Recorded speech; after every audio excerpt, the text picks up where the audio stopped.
Movie that came out a couple of years ago called Expelled. Produced and narrated by Ben Stein, the movie exposed the scientific community's prejudice against those who question the theory of evolution.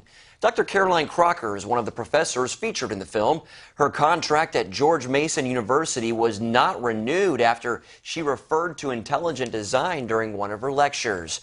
She has now written a book about what happened to her. It's called Free to Think: Why Scientific Integrity Matters. And Dr. Crocker joins us now from Washington. Welcome, Dr. Crocker.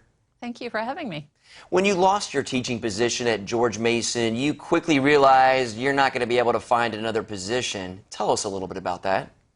Well, I found another position working at Northern Virginia Community College, but the administrators there were very uncomfortable with someone like me who was public about having questioned aspects of Darwin's theory working there. And so they made it very clear to my supervisor that either she get rid of me or they get rid of her. I overheard that when I was sitting outside her office.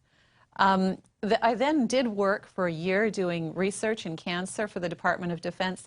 But again, I lost that job after only a year, even though I was on a 3-year contract. I was told that was for financial reasons. A friend from NIH told me no, it's because if your supervisor was to publish something with your name on it, he wouldn't get any more positions either. Wow. Well, you talk in the book about being shunned by colleagues you had also considered friends.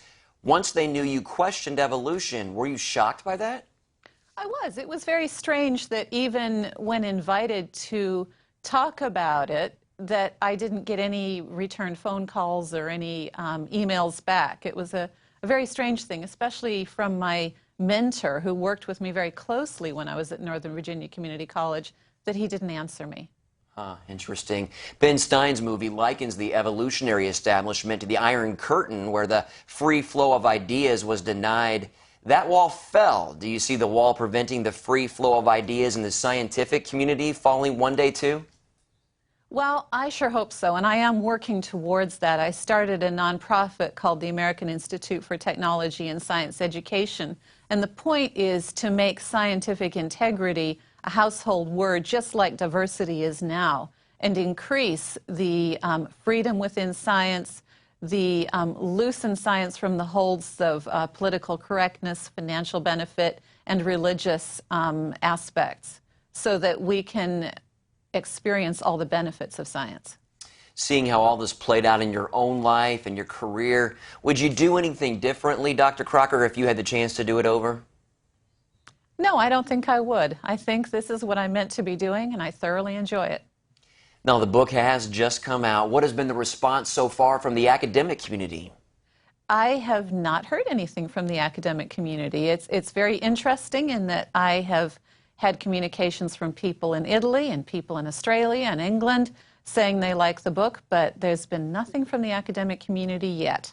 Maybe in time. What about any former students? Have they talked about the book? Yes, I actually had a former student who contacted me, and she said, Dr. Crocker, do you know, I know the person who reported you for allegedly teaching creationism. I hasten to add I did not do that. But she said, I know who that was. And that student was somebody that you kicked out of the final exam for cheating.